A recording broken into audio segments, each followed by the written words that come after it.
I noticed that in your program objective, you have the fourth bullet point which deals with complex strategic management concepts. So whatever I have to say, I will align myself. But before that, की वंदना के बिना सारी आज माँ सरस्वती के 10 नाम है। ओम महाविद्या महावाणी भारती वाक सरस्वती आर्या ब्राह्मी काम धेनु वेद गर्भा चतुरीश्वर। वो हमारी बुद्धि की ईश्वर है, वेद गर्भा है कि जिस्म से विद्या निकलती है। For a teacher it is extremely inspirational to have the deity as, and I can see her photo here, and I hope whatever I have to say will be at least some learning will flow out. So I think Professor covered the concepts of skill very well, and I will cover the concepts of entrepreneurial ecosystem. तो और उसमें जो भी मैं आपसे बात करूंगा, I hope we are comfortable with Hindi. Anybody who doesn't understand Hindi? It makes sense. So I'll mix it, and feel free to interject any time. और उसकी विशेषता ऐसी है कि Please, sir, you're most welcome. उसकी विशेषता ऐसी है कि IIM में इवैल्यूएशन में 20% मार्क्स क्लास पार्टिसिपेशन के, और विदेशों में जो हमारा वो एक आदर्श है हार्वर्ड बिजनेस स्कूल, मुझे भी अवसर मिला उसमें जाके। तो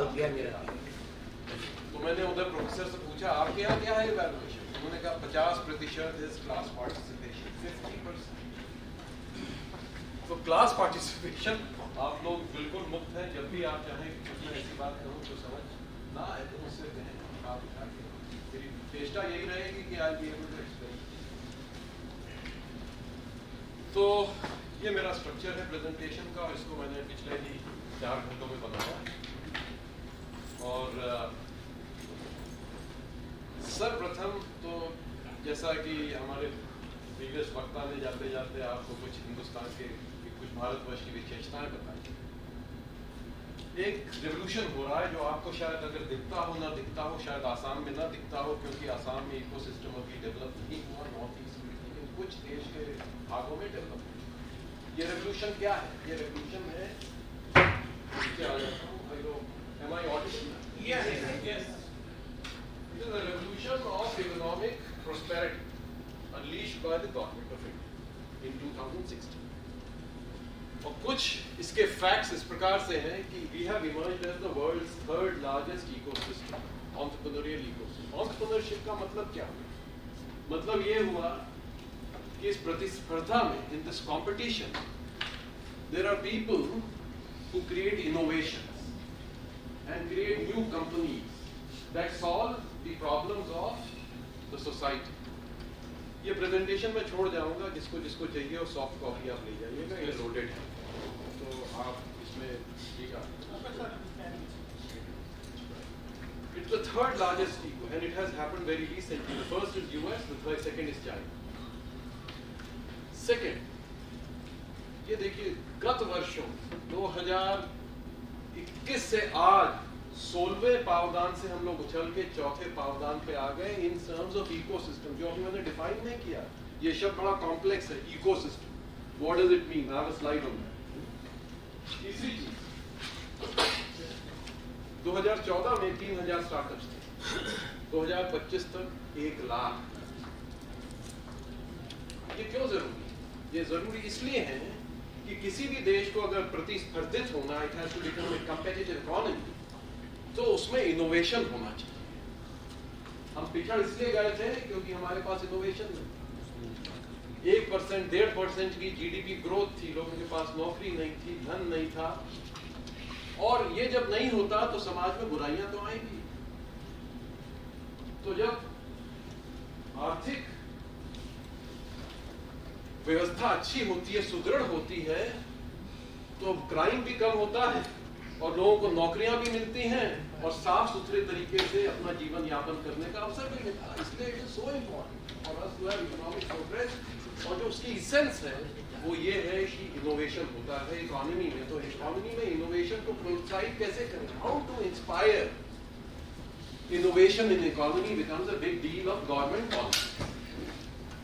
चौथी चीज, यूनिकॉर्न्स की बात हुई। ये शब्द जो है ये भारतीय दर्शन का मूल शब्द है। ये अंग्रेजी का शब्द यूनिकॉर्न, ये मनु के विषय में अगर आप समझे तो एक मछली थी जिसका सींग निकल आया था क्योंकि बाढ़ आने वाली थी। तो ऋषि कपिल के पास पहुंची कि उसने कहा कि मुझे रख लो, जब बाढ़ आएगी तो मैं शायद तुम्हारे कुछ काम आऊं। तो उन्होंने उसको एक छोटे से कटोरे दान में रखा। फिर वो बड़ी हुई तो उसको अपने जो वो तालाब था उसमें, आश्रम में तालाब था उसमें डाला। और फिर जब और बड़ी हो गई तो उसको नदी में डाला। और जब बाढ़ आई तो उसके एक सींग निकल चुका था और उसकी वजह से वो उनकी नाव को, मतलब पूरी मानवता को और जीवन को बचा था। ये हम जानते हैं। तो यूनिकॉर्न शब्द it is a guide to success and survival.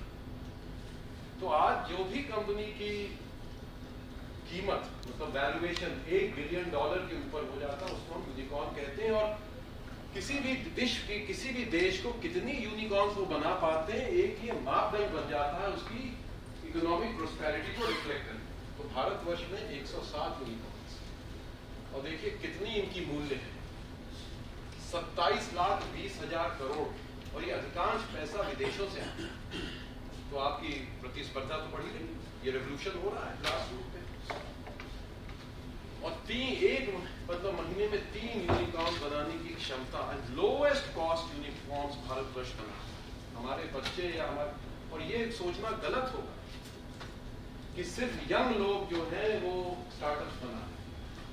जो हम एक कंपनी रन करते हैं आयन लखनऊ के तहत, उसमें 70 स्टार्टअप्स हमने, अधिकांश लोग जो हैं वो आपकी अवस्था के हैं।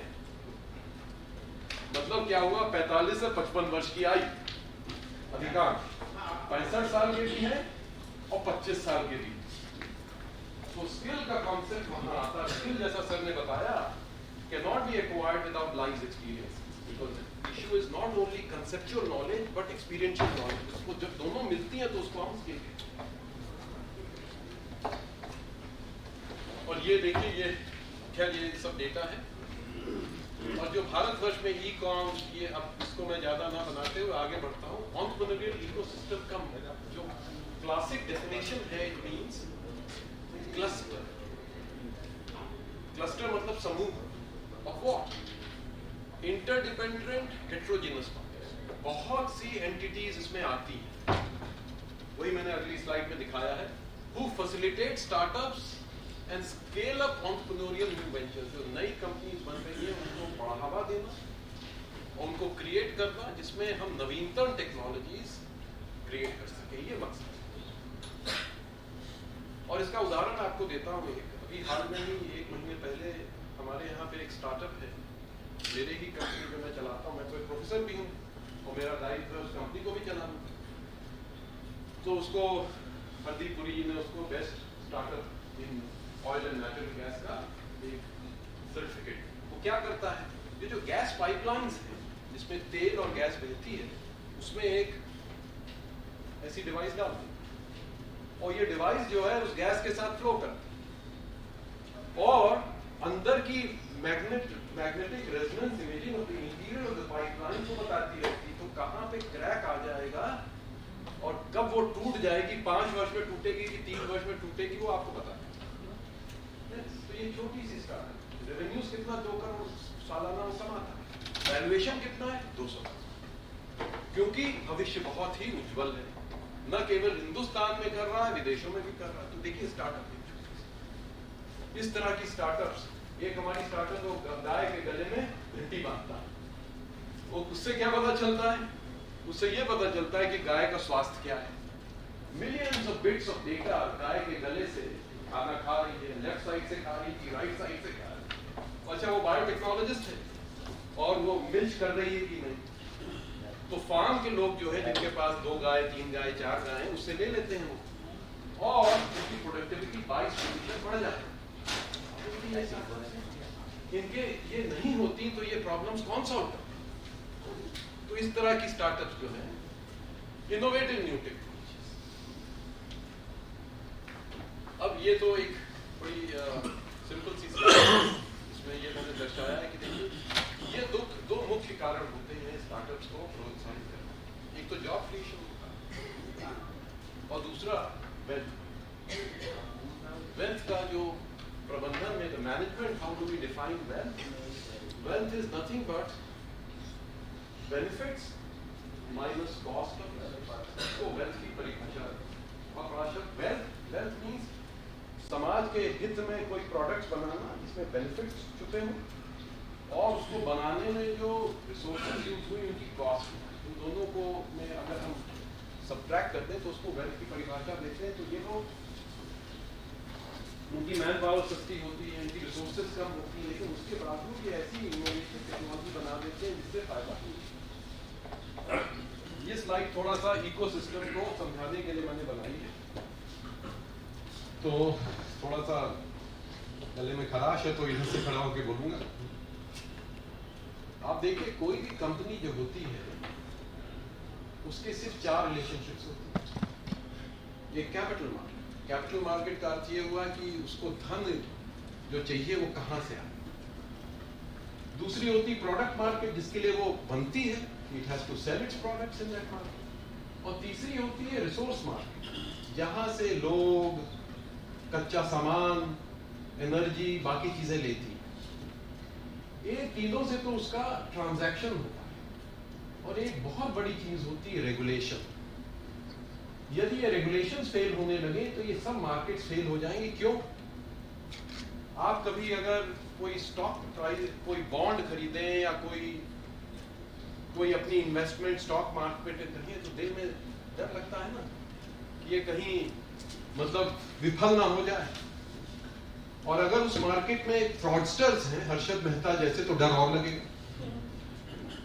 अगर डर लगेगा तो आप उस मार्केट से ट्रांजैक्ट नहीं करेंगे, यानी आप अपना पैसा उसमें ना डाल के एफडी में डालेंगे। क्यों रिस्क लें? क्योंकि हो सकता है कोई चोरी कर ले। तो धन होते हुए भी आप अपना पैसा जो है इस मार्केट में इसलिए नहीं डालते क्योंकि आपको एक फियर ऑफ चीटिंग है। इसको प्रबंधन में हम ट्रांजैक्शन कॉस्ट कि धन डाल के अच्छा रिटर्न मिले, इसकी आकांक्षा तो है। दूसरी तरफ ऐसे कंपनीज भी हैं जिनको धन की आपूर्ति चाहिए, उनको वो धन भी चाहिए, लेकिन ये दोनों परस्पर आपस में इसलिए नहीं मिलते क्योंकि रेगुलेटरी एनवायरनमेंट वीक है। अगर वो चोरी कर लेगा तो आपके पास कोई भी तरीका नहीं अपने धन को वापस ले लेने का। अगर जाएंगे कोर्ट तो लगेगा 10 साल। तो रेगुलेटरी एनवायरनमेंट जो होती है वो बहुत जरूरी होती है किसी भी देश की आर्थिक व्यवस्था को सुदृढ़ करने के लिए। Extremely important. और इसको हम लोग अंग्रेजी में कह देते हैं institutions, we call them institutions. तो यदि ये इंस्टीट्यूशंस नहीं है, और देखिए अगर इस कैपिटल मार्केट से आपको इस फर्म को, ये कैपिटल मार्केट का मतलब क्या होगा? ये कैपिटल मार्केट वो है जहां आप और मैं अपनी सेविंग्स को डालते हैं। जब आप बैंक में अपने एफडी को डालते हैं तो कैपिटल मार्केट होगा, क्योंकि बैंक उसको रखेगा नहीं, वो किसी कंपनी को दे देगा। जब आप कोई बॉन्ड खरीदते हैं कैपिटल मार्केट में तो आप अपना थोड़ी डालते हैं, वो बॉन्ड क्या कंपनी के पास ही जाता है।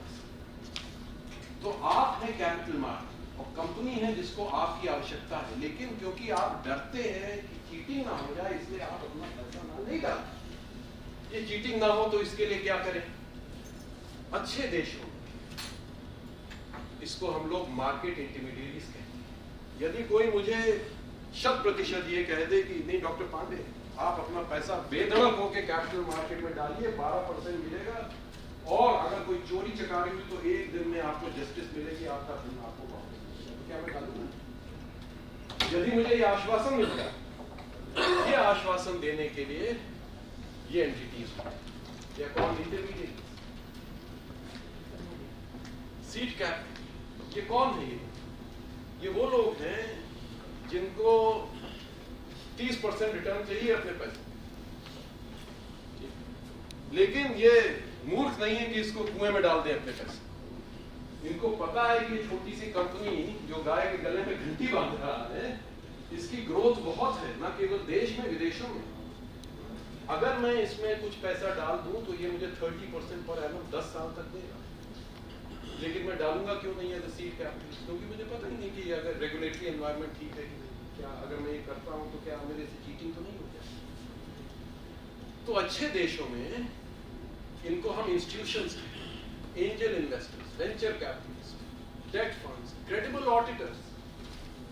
सत्यम का स्कैम आपने सुना, उसमें सबसे बड़ा फेलियर सत्यम का नहीं था, वो तो सीईओ बदमाश था ही, उसमें मोरालिटी नहीं थी, वो चोरी कर रहा था। सबसे बड़ा था जिनका दायित्व ये था कि सर्टिफाई करें, they had to certify that nothing is wrong.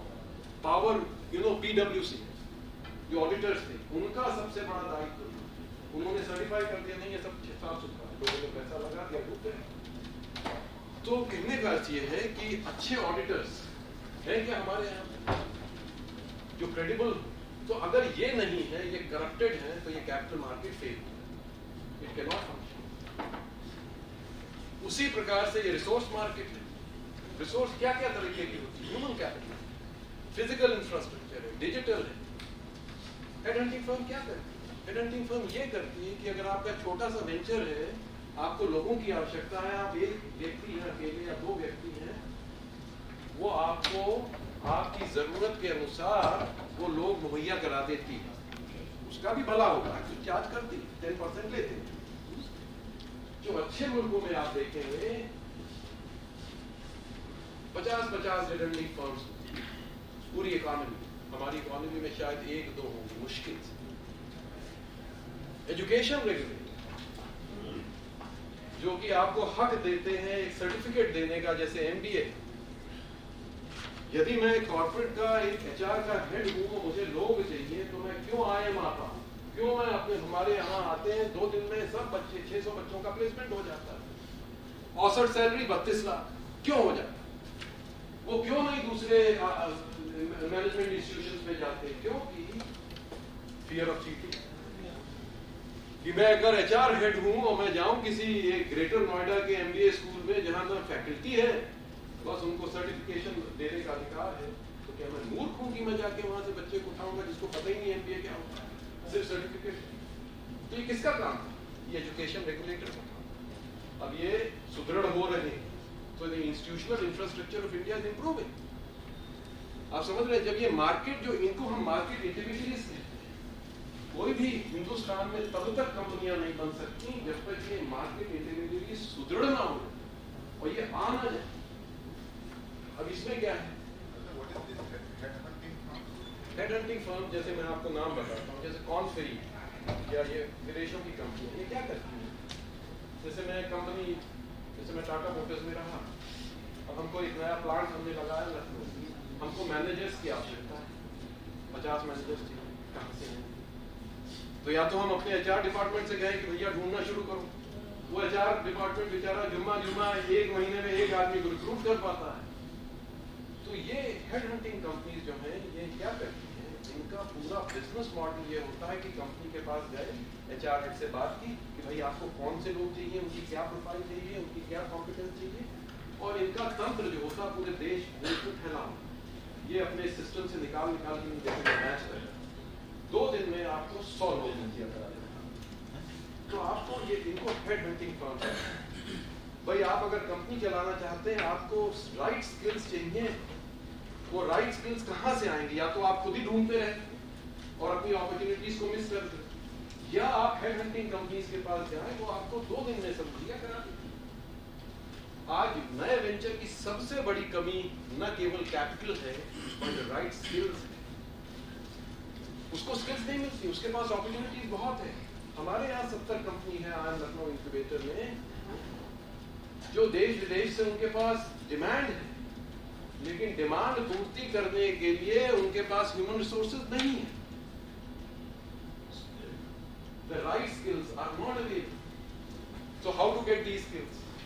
या तो वो अपनी ग्रोथ छोड़ दें और ढूंढते रहे लोगों को। तो ये हेड हंटिंग फर्म्स जो है, ये एक इंटरमीडिएट ऐसी है जो कि इस कंपनी को और ये जहाँ पे लोग हैं उन दोनों को मिला देती। These are called market makers। देखिए मैं आपको कॉन्सेप्ट दे रहा हूँ। मैं कोशिश ये कर रहा हूं कि आप कम से कम एक कॉन्सेप्ट तो इकोसिस्टम क्या होता है ये समझ। सर जी। जो सिक्योरिटी एजेंसी है, security as for example, can we count those security agencies as देखिए सिक्योरिटी एजेंसी की क्यों जरूरत पड़ती है, क्योंकि पुलिस अपने काम में विफल होती है। नहीं ये भी नहीं पता सर। नहीं तो मैं बता रहा हूँ कि आपके पास एसेट्स हैं, कोई चुरा ना ले जाए, इसलिए आपको सिक्योरिटी चाहिए, यही आप कह रहे हैं ना। हाँ। तो है ना, आज देखिए जितनी भी हाउसिंग सोसाइटीज बनती है उसमें सिक्योरिटी एजेंसी हायर होती, क्यों होती? भाई हमको तो ऐसे समाज में रहना चाहिए जहाँ कोई चोरी ना करे, ठीक है। लेकिन कोई ना कोई इंस्टीट्यूशन तो फेल हो रहा है। अगर हम अच्छी एजुकेशन नहीं देते तो कोचिंग इंस्टीट्यूट बनेगा।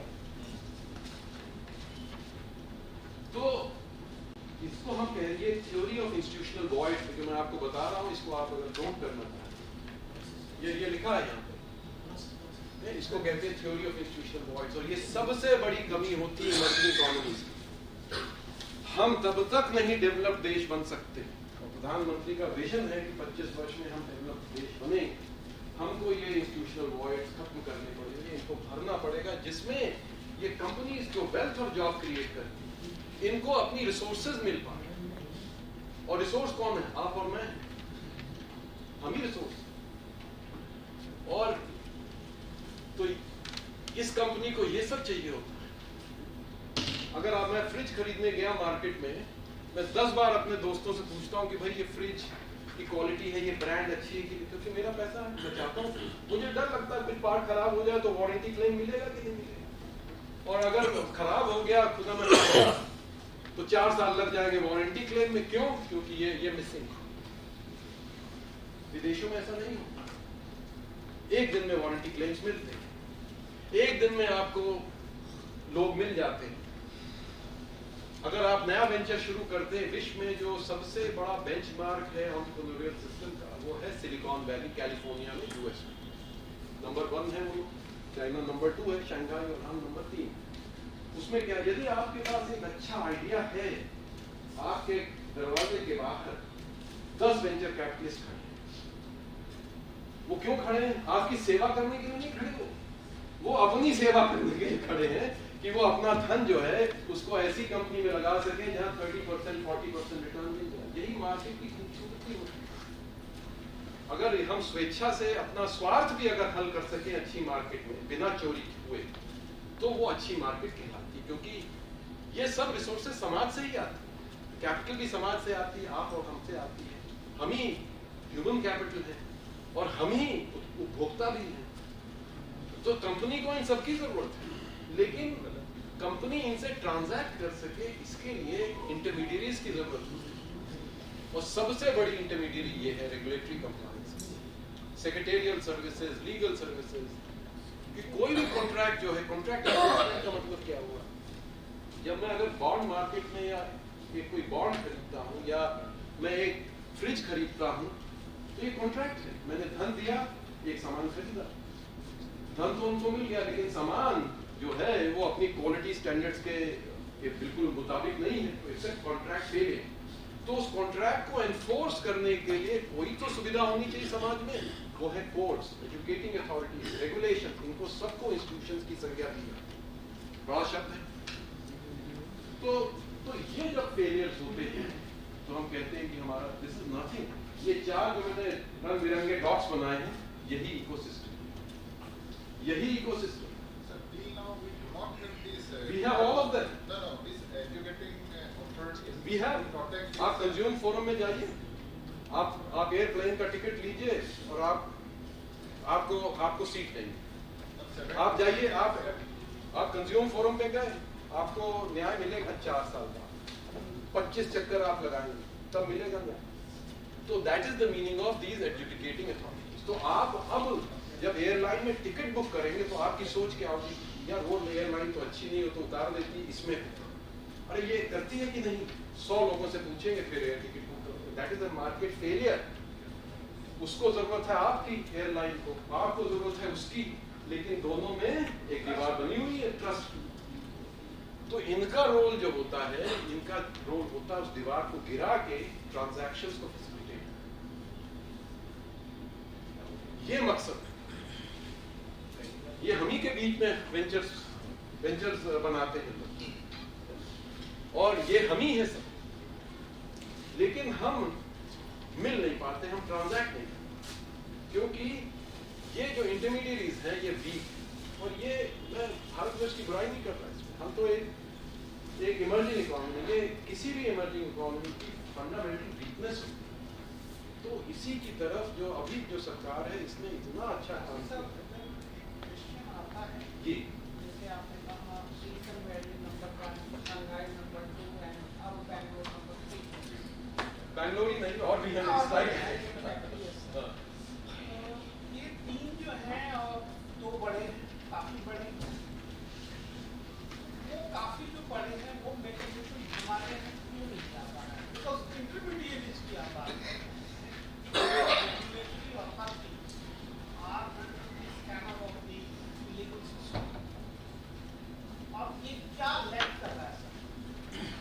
आप मुझे ये बताइए कि 450 करोड़ केसेस क्यों पेंडिंग है इंडियन कोर्ट्स? अगर वो केसेस को निवारण शुरू हो 160 साल लगे, अगर नया केस ना आए नहीं तो कहते हैं 190 देशों में भारत की जो पावदान है 163 है या 163 इन डिलीवरी ऑफ लीगल सर्विसेज। तो कुछ तो प्रेशर आना चाहिए भाई हमारे सिस्टम्स पे भी, इनको इम्प्रूव किया जाए, कोर्ट सिस्टम्स को, डिलीवरी ऑफ जस्टिस तो शुरू हो। आप बताइए औसत व्यक्ति को क्या न्याय मिलता है अपने देश, और न्याय मिलने की बात दूर उसकी कीमत कितनी ज्यादा होती है जब ये these are called institutional failure. और ये कंपनी के साथ भी यही, तो अगर कंपनी गलत काम करती है और इट कैन गेट अवे तो गलत काम करेगी क्योंकि उसकी कोई पेनल्टी नहीं। तो ये जो है रेगुलेटरी कंप्लायंस, ये चौथा भाग है, इसका ट्रांजैक्शन से मतलब नहीं। ट्रांजैक्शन से 3 जगह हो, यहाँ से ह्यूमन कैपिटल, अदर रिसोर्सेज, यहाँ से कैपिटल रिसोर्सेज और ये मार्केट्स। ट्रांजैक्शन इनका रोल है इन तीनों को रीइंफोर्स करते रहना, और अगर ये नहीं हुआ तो ये वीक हो जाते हैं। देखिए वेंचर कैपिटलिस्ट की अब हम बात करते हैं थोड़ा सा, फिर मैं आगे बढ़ूंगा कम से कम एक कॉन्सेप्ट, क्योंकि ये तो बहुत विशाल सब्जेक्ट है। वेंचर कैपिटलिस्ट कौन है? यदि अगर मैं अपने को वेंचर कैपिटलिस्ट मानूं तो मुझमें 3-4 क्षमताएं हैं। एक तो यदि आपने एक कंपनी शुरू की तो उस कंपनी की कीमत क्या है ये समझने की मुझमें क्षमता होनी चाहिए। क्यों? क्योंकि अगर ये मुझसे 1 करोड़ रुपया मांग रहे हैं, ये देखिए स्टार्टअप में क्या होता है, मैं आपको प्रैक्टिकल बात बताऊं तो मैं ये कहूंगा अच्छा आपकी कंपनी की कीमत है 5 करोड़, और क्योंकि आप 1 करोड़ मांग रहे हैं तो 1/5 का मतलब हुआ 20%, तो 20% कंपनी मेरी होगी। ये लीजिए 1 करोड़। अब ये 1 करोड़ इस्तेमाल करके उस कंपनी के सामान को बेचते हैं, इनोवेशन करते हैं, लोगों को जॉब देते हैं, उस कंपनी की कीमत कल 100 करोड़ हो जाती है। तो मेरी जो 1 करोड़ थी उसकी कीमत क्या हो गई? 5 गुना हो गई, नहीं 20 गुना, है ना? यही मकसद होता है इन वेंचर कैपिटलिस्ट को किसी भी देश में काम करने। लेकिन इनको वेंचर कैपिटलिस्ट क्यों कहते हैं? क्योंकि ये नई कंपनी है, इसमें रिस्क भी बहुत है, हो सकता है ना चल पाए, तो नहीं चल पाएगी तो कोलैप्स हो जाएगी, तो मेरा भी 1 करोड़ डूबा। तो इसको हम रिस्क रिटर्न कहते हैं, क्योंकि ये मुझे 30% रिटर्न दे रहे हैं। बैंक में आप जब पैसा डालते हैं तो आपको क्या मिलता है? 5%, 6%, 7%, और 8% आप 30% रिडक्शन मीन्स 5%। इसमें मुझे कितना मिल रहा है? 30%। तो ये मैं क्या करता हूँ कि अपनी स्वार्थ के लिए मैं वेंचर कैपिटलिस्ट बन जाऊँ, और उसके बाद मुझे ये क्षमता होनी चाहिए कि मैं किस प्रकार से इनका वैल्यूएशन कर सकूं, किस प्रकार से इनकी रिस्क को दूर कर सकूं। क्या हमारे मुल्क में ये है? हाँ। सिलिकॉन वैली में हर तीसरा व्यक्ति जो है वेंचर कैपिटलिस्ट है। पूरे बनारस में शायद मुझे एक वेंचर कैपिटलिस्ट मिले। तो ये एक गरीब मुल्क की एक विडंबना है। It's a problem with a emerging economy, but it's growing. Bangalore, Bombay, Pune, Noida, इन सब इलाकों में वेंचर कैपिटलिस्ट खूब। अगर आपकी इच्छा हो देखने की तो 24 तारीख को हम हमारे कंपनी में हमने बुलाया सब देश विदेश से वेंचर कैपिटलिस्ट, इसमें आके हमारी स्टार्टअप से मिले, उनसे इंटरैक्ट। तो ये थोड़ा सा समझ में आया? What is an institution? These are all called institution. जो ये मैंने ये जो गोल गोल बनाए हैं dots, ये these are all institutions.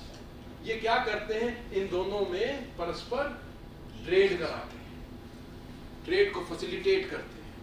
उनके बिना ट्रेड नहीं हो सकता. नॉलेज है, स्टूडेंट भी है. Teacher provides that knowledge to the student. He is an intermediary. He is an institution. Mentor जो है, जो गाइडेंस देता है इनको कि भाई कैसे सफल बनोगे, वो भी एक इंस्टीट्यूशन है टीचर की तरह. तो ये इंस्टीट्यूशन, ये बड़ी कॉम्प्रिहेंसिव स्लाइड है, क्योंकि ये मेरा काम इस पे थोड़ा बहुत है, तो इसलिए मैंने ये बना. तो अब ये देखते हैं कि भारतवर्ष का इकोसिस्टम. या please at what stage of the entrepreneurs नहीं, आप प्लीज बैठिए. startups के लिए नहीं, आप पहले बैठिए. जी जी जी जी मैंने एक चीज मैं थोड़ा सा इंटरजेक्ट करूंगा. मैंने सोचा कि भारतवर्ष में गुरुओं की या टीचर्स की इतनी इज्जत क्यों. उसका मुझे सोर्स मिल गया पतंजलि योग सूत्र, 7वां सूत्र है. वो क्या कहता है? प्रत्यक्ष अनुमान आगमः प्रमाणानि. What is valid knowledge? Valid knowledge is one प्रत्यक्ष, जो विजिबल हो. मुझे पता है आप बैठे हैं, तो ये दिस इज माय नॉलेज. प्रत्यक्ष, इसको हम लोग रिसर्च मेथोडोलॉजी में एम्पिरिसिज्म, जो ऑब्जर्व करके हमने एस्टैब्लिश किया. प्रत्यक्ष. अनुमान, इन्फ्रेंसेस. गंगा नदी में बाढ़ आ गई तो बारिश हुई होगी, अनुमान. देखा नहीं मैंने बारिश हुई, लेकिन अनुमान, इन्फ्रेंस. ये रिसर्च मेथोडोलॉजी में इसको हम लोग इन्फ्रेंशियल लॉजिक कहते हैं.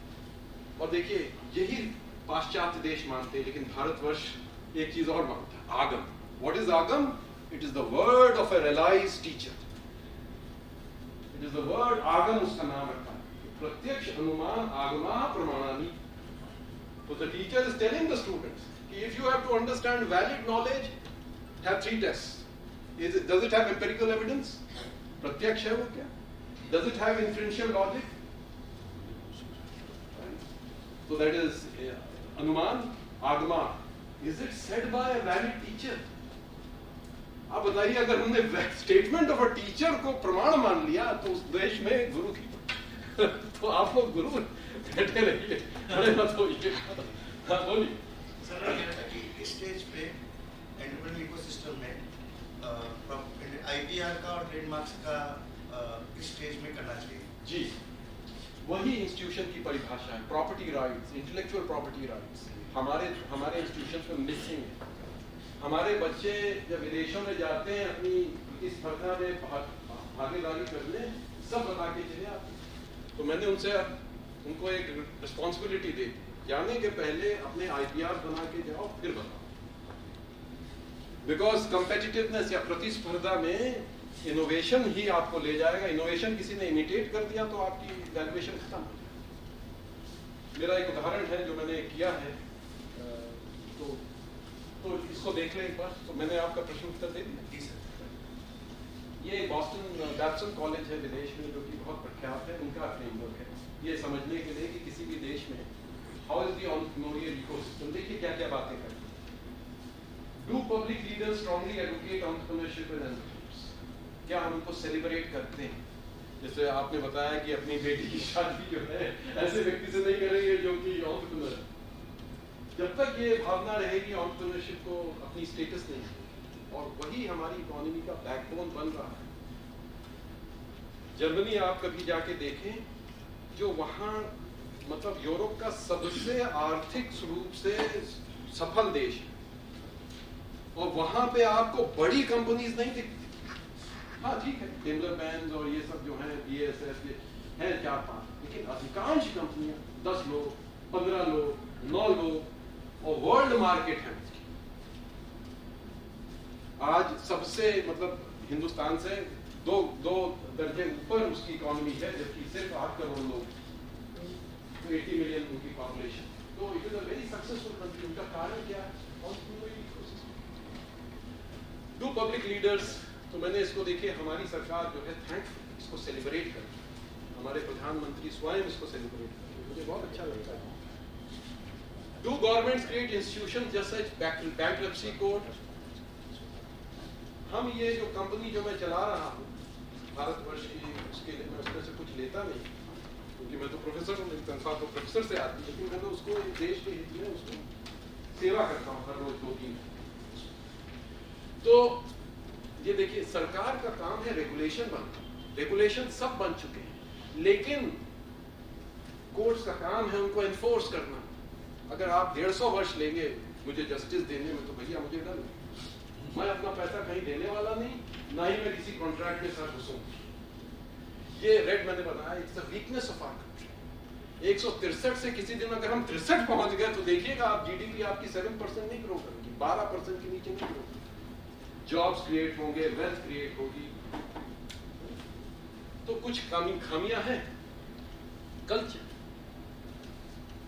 ऑनरेबल, देखिए हम जब अपना जॉब ढूंढ रहे थे 1984 में, मैंने बीटेक किया यहाँ पे, मुझे उत्तीर्ण हुआ 9 पॉइंटर, तो मुझे ऑनर्स की डिग्री मिली IIT BHU से। हमारे पास अवसर ही नहीं, एंटरप्रेन्योर क्या होता मुझे पता ही नहीं। तो जॉब सीख करना तो जरूरत थी कि भाई किसी तरह से जीविका काटनी। आज हमारे बच्चों के पास बहुत साधन होते हैं, उनको कहीं लॉक नहीं होना है, उनके पास वो स्टार्टअप शुरू कर सकते हैं, तमाम नौकरियां छोड़ के जहां अच्छा लगता है वहां जा सकते हैं, उनको कोई एक्सप्लॉइट नहीं कर सकता, क्योंकि अगर उसकी कंपनी ने एक्सप्लॉइट किया छोड़ के आगे बढ़ जाए, क्योंकि दूसरे अवसर भी हैं। देखिए कितना भला होता है समाज। So we have now the culture for talk, क्योंकि कोई भी इनोवेशन 100% ये नहीं कह सकता कि ये सफल ही होगा। जितनी भी मेरी 70 कंपनियों का अनुभव है, ये 70 कंपनियों में सब व्यक्ति जो आए थे फाउंडर्स, सबने पहली मिस्टेक की, उस मिस्टेक से सीखे और सेकंड या थर्ड राउंड में उनको सफलता मिली। यदि उस मिस्टेक से वो घबरा के हट गए होते तो वो कंपनी कौन बनती? और हर कंपनी जो 70 है उसमें 25-25 लोग आज कार्यरत हैं कम से कम। तो आप देखिए 70 गुणा 25, इतने तो जॉब क्रिएट हो गए। तो ये कल्चर है, इस सोच को बदलना। ये बड़े शहरों में बदल गई है, लेकिन बाकी शहरों में, बाकी प्रदेशों में नहीं बदली। क्या are there visible success stories that celebrate people who have become entrepreneurs? Are there enough knowledgeable people who have experience in building organization, hiring people, creating, मतलब किसी कंपनी को बना के उसको अच्छा स्वरूप देने की क्षमता है भारतवासियों में? जब हमको अनुभव ही नहीं है तो वो क्षमता कहाँ से आएगी? That skill is lacking. Skill सिर्फ ज्ञान से नहीं है, स्किल अनुभव से भी है, और राइट काइंड ऑफ अनुभव। ये दिस इज लैकिंग। सबसे बड़ी कमी जो है हमारे देश में कॉस्ट ऑफ कैपिटल, मतलब कैपिटल की कॉस्ट एंड अवेलेबिलिटी। किसी भी कंपनी का जो सबसे बड़ा जो जरूरत होती है जब वो बनती है तो उसको धन की आवश्यकता। जब धन ही नहीं, वेंचर कैपिटलिस्ट ही नहीं, एंजल इन्वेस्टर ही नहीं है, रेगुलेटरी एनवायरनमेंट ही ठीक है, तो कोई धन मिलता नहीं। तो ये रेफरेंसेस हैं, आपको अगर कभी इसमें ये स्लाइड्स भी आपके पास हैं, आप इसको खुद भी बना सकते हैं slides. Are there non-profit associations that help entrepreneurs? हम हैं, हम इंक्यूबेटर हैं, हम नॉन-प्रॉफिट, लेकिन हम एक इंक्यूबेटर हैं। मेरे ख्याल से पूरे उत्तर प्रदेश में 3 या 4 ऐसे इंक्यूबेटर्स हैं। 22 करोड़ का स्टेट, और हम भी एग्जिस्ट क्यों करते हैं? क्योंकि सरकार की नीतियों की वजह से। उन्होंने हमको 15 करोड़ रुपया दिया, doctor Pandey please establish an incubator, आज सफल भी हो गए। तो सरकार की नीति ने की वजह से हम बने और हम सेवा कर पाए। लेकिन ऐसे कितने, आप देखिए जिस प्रदेश से आप आते हैं, कितने सफल इंक्यूबेटर्स हैं आपके शहर। इंक्यूबेटर क्या होता है? इंक्यूबेटर वो नॉन प्रॉफिट ऑर्गेनाइजेशन है जो स्टार्टअप्स को ये सब चीजें, रिसोर्सेज, कौन सी रिसोर्सेज? ये वाली रिसोर्सेज, ये सब मुहैया कराता है।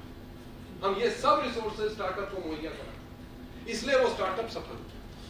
हमारी एक स्टार्टअप भी फेल नहीं। लीगल सर्विसेज सर, हाँ, लीगल सर्विसेज भी मेरे पास है वो स्लाइड। मुझे बताइएगा समय, क्योंकि प्रोफेसर की सबसे बड़ी बुरी आदत ये होती है, उसको आप एक स्थान देते बोलने का तो कब रुकना है समझ लीजिए। 3 minutes. 3 मिनट है मेरे पास। No, 15 minutes. 15 minutes. Educational institution, training and skilling people. है ना? तो ये क्या हमारे पास एंटरप्रेन्योरशिप के कोर्सेज हैं? तो इसी सोच से मैंने, जो हमारे चेयरमैन है वो टाटा सन्स के भी चेयरमैन है, तो मैंने उनको एक प्रपोजल दिया। हम इस वर्ष सितंबर में 2 वर्ष का MBA शुरू कर रहे हैं एंटरप्रेन्योरशिप और इनोवेशन। जैसे फिजिक्स जब पढ़ते हैं तो फिजिक्स के क्लास में समझते हैं लॉ ऑफ ग्रेविटी और पेंडुलम की मूवमेंट्स को, और फिर लैब में जाके एक्सपेरिमेंट करते हैं। हमारा इंक्यूबेटर है, बच्चा क्लास में पढ़ेगा कॉन्सेप्ट और यहाँ आके कंपनी बनाए। हो सकता है विफल हो जाए, कोई बात नहीं। 10 कंपनियों में से 8 भी विफल हो जाएं, 2 जो है सफल, वो हमको रिटर्न्स जनरेट। तो ये हमारा मॉडल ऑफ इंक्यूबेशन है, जैसा सर ने पूछा। देखिए क्या क्या इसमें आपको शायद दिखे ना। फाइनेंशियल कैपिटल, सीड कैपिटल हम देते हैं। ये हमने बनाया, ये मेरा ही बनाया हुआ मॉडल है जो रेप्लिकेट हो रहा है। हाँ, ये जो है जी। तो हम क्या क्या सब सर्विसेज देते हैं, हम उसको जैसे कैपिटल देते हैं। कैपिटल कहाँ से आती है, नेक्स्ट स्लाइड में बताऊंगा। हम उसकी ट्रेनिंग मेंटेन करते हैं। मार्केटिंग हम क्लास में तो पढ़ा लेते हैं, लेकिन जब कोई बच्चा प्रोडक्ट बना के कहता है सर जरा समझाइए इसकी ब्रांड कैसे बिल्ड करनी है, इसको मार्केटिंग, तो हमारे दिमाग में थोड़ी सी उलझन कर, फिर हम उसको समझाते हैं। हम भी सीखते हैं, वो भी सीखता है और वो भी सफल होता है। लेकिन तो बिकम अ लैब, बच्चे के ज्ञान की वृद्धि जो है उसको अनुभव जो ये लैब देती है। ह्यूमन कैपिटल, उसके पास रिसोर्सेज है नहीं, हम उसको वो रिसोर्सेज भी मुहैया कराते हैं। हम उसको बैठने का स्थान देते हैं, उसको कंप्यूटर देते हैं।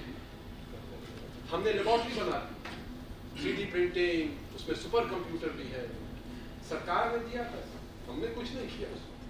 हमने उसका स्वरूप ठीक रखा, हमने उसमें चोरी नहीं की। और बिजनेस सर्विसेज, इनको पेटेंट ही नहीं पता क्या होता है, मुझे ही नहीं पता था, है ना। तो लीगल सर्विसेज हम देते हैं, अकाउंटिंग सर्विसेज। ये बच्चा जो है ये अपने आइडिया से आया है और आइडिया हमको अच्छा लगा है, ना उसको अकाउंट्स का ज्ञान है, ना उसको लीगल सर्विसेज का ज्ञान है।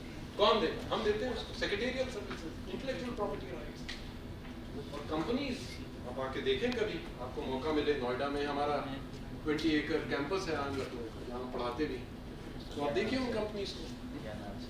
IIM Lucknow enterprise incubation centre company है, और मैं उसका ओवरऑल, हमने इस कंपनी को कैसे, देखिए शुरू देखिए। हमने कहा कि IIM जो है एक अच्छी संस्था है, जो कि विश्व विख्यात है, जो कि नॉलेज देने में बड़ी सक्षम है।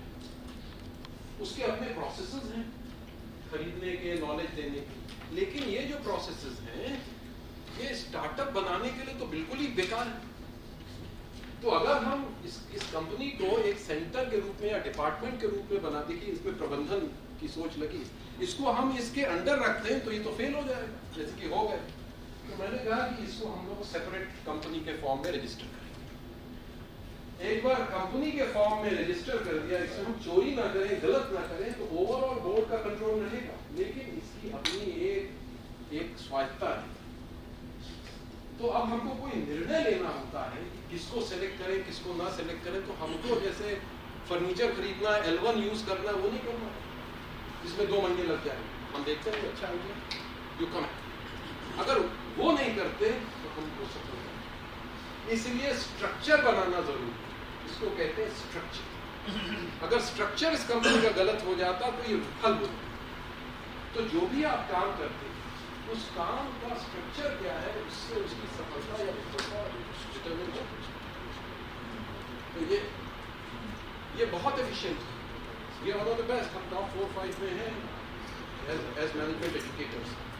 मैं यहाँ पढ़ाता हूँ स्ट्रेटेजिक मैनेजमेंट, और यहाँ को मैं रन करता हूँ। तो मैं समझ गया था कि अगर इसको इसका हिस्सा बनाते तो यहाँ कंट्रोल अगर आ गया तो ये विफल, तो इसको इंडिपेंडेंस देना बहुत जरूरी है। तो इसको हमने लिस्ट कर दिया, जो company and it is board of directors यहीं से आएगा, इसमें हमारे ऊपर कंट्रोल है। लेकिन हम इसको, ये हमारा रेवेन्यू मॉडल देखिए, हमको धन अब कहाँ से आता, हमको आ गया, हम कंसल्टिंग कर, हमारे जितने भी लोग कंपनीज, हम दूसरी जगह पे इंक्यूबेटर बनाते हैं, हमको धन मिलता है, वो धन हम बच्चों को, और इंक्यूबेटर किस प्रकार से चलता है, ये सब एंटरप्रेन्योरशिप के रिइंफोर्समेंट इकोसिस्टम। जब मैंने इनमें 1 करोड़ रुपया लगाया था, आज इनकी कीमत हो गई 100 करोड़, मेरे भी तो 20 करोड़ हो गए। मैं बेच देता हूँ, वो जो धन आता है वो बच्चों को दे देता हूँ, they get their seed funding and capital. So I don't have to now go back to the college class. Now this cycle has become a virtuous cycle. It is reinforcing. ये है ecosystem.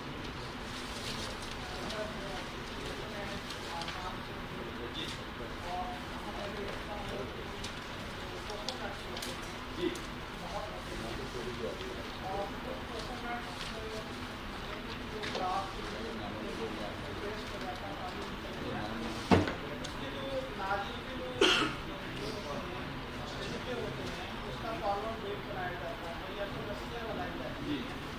My college, I started my education center, which was starting education, and there I was there to sell out the idea of what activity can do there. But the whole generation people think of that. क्योंकि भविष्य शायद उनको नहीं दिखता, उनको दिखता नहीं भविष्य, और शायद परिवार उनको सपोर्ट करने को तैयार नहीं। देखिए बहुत से इश्यूज हैं, एक तो कल्चर का इशू, दूसरा उसके सामने सफलता की स्टोरीज नहीं है, तीसरे as a teacher we have not told him that this is a bright beautiful career. तो आइडिया बहुत है लेकिन रिसोर्स नहीं है, और कोई उससे प्रोत्साहित नहीं हो रहा। And again, sir, That is the issue of the ecosystem. colleges are there, it's maybe. Agriculture, तो हम कर रहे हैं, इसमें भी काम कर रहे हैं। हम लोगों ने Sir, ये इस तरह से हम लोग जो नबार्ड से आप देखिए, NABARD Nabard. And we are small institution where we like to develop some idea about आपको भी सपोर्ट की आवश्यकता है। इंक्यूबेशन सरकारी, तो the government of India has Atal mission and it has a department of science and technology. They provide you initial seed funding to start this initiative. हम भी exist ना करते, हम इसलिए एग्जिस्ट करते हैं क्योंकि सरकार के डीएसटी ने हमको 15 करोड़ रुपया दिया कि भाई आप एक डिस्ट्रीब्यूटर शुरू कीजिए। 8 करोड़ कैपिटल इन्वेस्टमेंट, जिससे हमने कंप्यूटर्स वगैरह खरीदे, ऑफिस स्पेसेस बनाई, और 7 करोड़ आपके ऑपरेटिंग एक्सपेंस, जिससे हमने लोगों को हायर करके उनको काम में, और इसके पहले कि धन खत्म हो जाए हमने अपने को सेल्फ इंडिपेंडेंट बना, अपना काम कर। अब हम खुद अपना धन जनरेट करते हैं, कंसल्टिंग करके, इन्वेस्टमेंट करके, और जो पैसा आता है उससे हम, क्योंकि we are not for profit enterprise, so we can't distribute profits as dividends, तो हम उसको वापस उसी कार्य में लगाते हैं। Support you give capital and take equity from the start. अगर हमारी 70 स्टार्टअप्स हैं, उसमें से 50 भी सफल हो जाती है, जो कि हो गई है, 20 विफल भी हो जाती है। तो अगर हमने सबको 5-5 लाख रुपया दिया जब उनका वैल्यूएशन था 1 करोड़, आज सबका वैल्यूएशन 200 करोड़। तो आप देखिए मेरा 5 लाख रुपया क्या हो गया। तो जब हमको पैसे की जरूरत होती है तनख्वाह की, तो हम उसको इक्विटी सेल कर देते हैं, और उससे जो धन आता है उससे न केवल हमारा काम चलता है, लेकिन जो नए इंक्यूबेटर्स हैं सस्टेनेबल जो हमने मॉडल बना दिया, हमारी सोर्सेज और ट्रेनिंग, ये जैसे Lal Bahadur institute of management है दिल्ली, उनका इंक्यूबेटर हम बना, ICICI का हम बना। तो जब हम बना रहे हैं तो हम उसको कंसल्टिंग के रूप में उनसे धन लेते हैं, हमारी रिसोर्सेज है, वो धन उन लोगों के काम आता है जो कि नई स्टार्टअप बना। कब तक हम चंदा मांगते रहेंगे सरकार से? और आपको चला होता है उसका इसका काम क्या है? और मैं व्यक्तिगत रूप से मैं अपने को सेलिब्रेट नहीं करना चाहता। मैं एक चीज आपसे जो सबसे इंस्पिरेशनल कहानी मैंने अपने जीवन में सुनी, और इस पर खत्म करते हैं। 4 मिनट। तो आपने शायद सुनी हो वो चाणक्य जीवन की कथा। Chanakya was sitting in his hut. He was the prime minister of a very powerful state of India. And a Chinese visitor came to his hut to talk to him in the evening. तो चाणक्य ने उनसे कहा कि उससे I just look at ये सबसे inspirational story जिससे मुझे इसमें एक सोच हुई। तो वो बैठे रहे, तो ये अपना काम करते रहे। जब समय आ गया, इनका काम खत्म हो गया, he turned around to meet the visitor who had traveled to China. And when he turned around, he extinguished this lamp and he lit the other lamp. So the Chinese traveler asked him, "Why, Mr. Chanakya, what are you doing? You know, the lamps are the same, dono deepak mein." He says, "No, the oil in this lamp comes from the state treasury. I do official work with that. And the oil in this lamp comes from my salary. Because you are a personal visitor, I will not use state resources to fulfill my entertainment." Sorry. इसको कहते हैं conflict of interest. तो जब हमने ये काम शुरू किया, क्योंकि मैं कॉर्पोरेट में भी रहा, IIM जम्मू को एस्टैब्लिश करने का भी मुझे अवसर मिला, ये एस्टैब्लिश कर कोई था, तो मैंने सोचा कि इसमें कॉन्फ्लिक्ट ना आ जाए। तो मैंने कहा कि इसकी ये प्रोफेसर हूँ, तनख्वाह मिलती है अच्छी खासी, नथिंग टू। तो मेरे ऑफिस में एक सुई भी इंक्यूबेटर से नहीं, तो हम लोग कार्यरत हैं बेशक। अच्छा, हम अफोर्ड कर सकते हैं इसलिए है, तो इसकी वजह से मुझे लगता है, क्योंकि आप देखिए जो biggest failure of all companies, भले वो सत्यम हो या मैकेंजी हो, जितने भी फेलियर्स हैं, विश्व विख्यात फेलियर्स, उसमें एक चीज बस है उनका विफलता का कारण, that is conflict of interest. The leader had conflict of interest. He was pursuing self interest while he had to pursue the interest of the stakeholders, and he had the authority given by the stakeholders to him to pursue their interest, but he was fulfilling his personal needs and the company failed. जितने भी failures, हम तो पढ़ाते हैं corporate restructuring और failures को, मुख्य कारण उनका यही है। अगर आपका लीडर कॉन्फ्लिक्टेड है, आप में कभी प्रगति हो नहीं सकती। और मुझे ये कहने में जरा हिचक नहीं है कि today we have a leader who is not conflicted, that's why India is progressing. Sir, आपका बात से सर ऐसा लगा, मैं हमारे सब जो कलीग हैं सभी का तरह से मैं बोलना चाहता हूँ। मतलब क्या है, अभी हम लोग को जो टीए मिलेगा यहाँ से सेकंड क्लास एसी का लिखा गया है, लेकिन हम लोग सभी फ्लाइट में आए, ये सोच के हम लोग को कुछ हो, हम लोग 26,000 पर आदमी क्लियर किए हैं, तो हमारा अपना पॉकेट से ही जाएगा, क्योंकि हम लोग को कॉलेज से तो वो मिलेगा नहीं, लेकिन हम लोग को सेकंड क्लास जो एसी का जो मिलेगा वो तो 3 या 6,000 ही हो सकता है। तो भी हम लोग ये सोच के आए हैं कि कुछ हम लोग हो जाएगा, मिल जाए, सीखने में सही कहते हैं। लेकिन मैं आपसे एक गुजारिश करूंगा, एक पतंजलि योग सूत्र का दूसरे चैप्टर का सूत्र 41 है, वो कहता है अस्तेय प्रतिष्ठाया सर्वरत्न उपस्थित। If you develop in yourself the capability not to steal, अस्ते 5 यम माने गए क्या? अहिंसा, सत्य, अस्ते, ब्रह्मचर्य और परिक्रम। तो what happens? सर्वरत्न उपस्थित, you become accessible to all the jewels of the world. लेकिन उसको प्रतिष्ठा करनी पड़ेगी, फिर आपकी इच्छा मात्र से आपको धन की उपलब्धि होगी। ये हमारे योग सूत्र कहते हैं, जिसको ये आपने पता नहीं देखी नहीं कि देखी पिक्चर, ये जो ओम शांति हो, वो कहता है ना, the world, the universe conspires to fulfil your dreams. मुझे ऐसा लगता है कि उन्होंने शायद पतंजलि योग सूत्र पढ़ के ही तो कि वो कहता है कि अस्तेय प्रतिष्ठायाम सर्वरत्न उपस्थान, और वो कहता अहिंसा प्रतिष्ठायाम तत्सन्निधौ वैर त्यागः।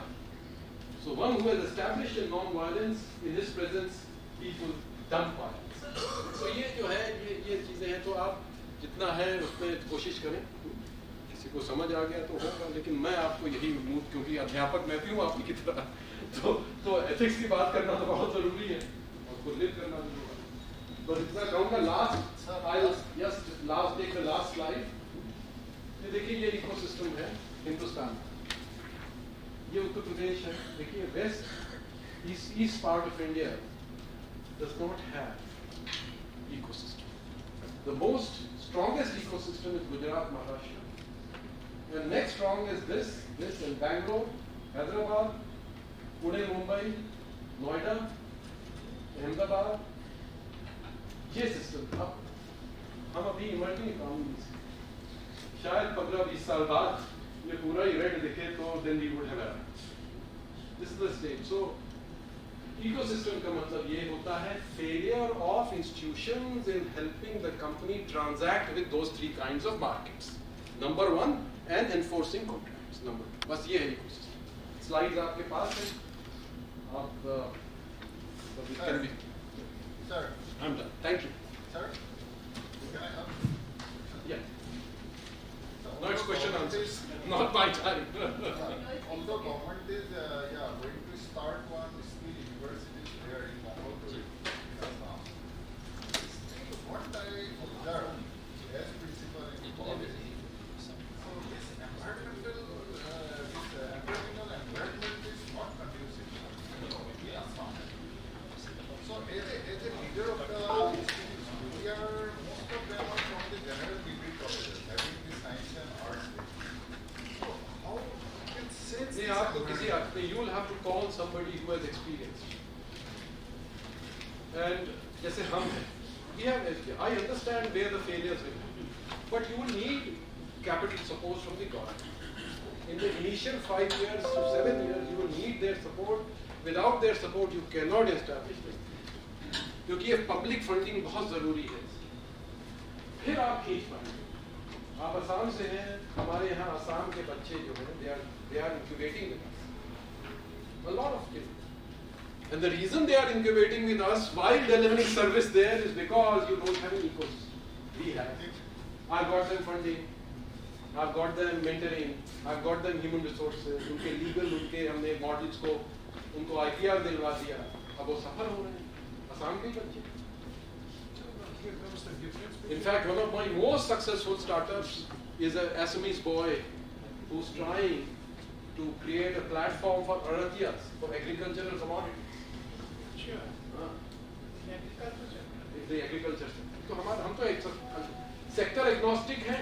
आप अगर टेक्नोलॉजी यूज करके प्रॉब्लम सॉल्व करना चाहते हैं, भले वो एग्रीकल्चर की हो कि गाय की हो कि विजन और एनालिटिक्स की हो, कुछ भी प्रॉब्लम, उसमें अगर टेक्नोलॉजी नहीं है तो हम as an incubator, not I but all the incubators. तो आपको इंक्यूबेटर का स्वरूप बनाना पड़ेगा. अटल इंक्यूबेशन मिशन से 10 करोड़ रुपए वो तो शुरू कीजिए.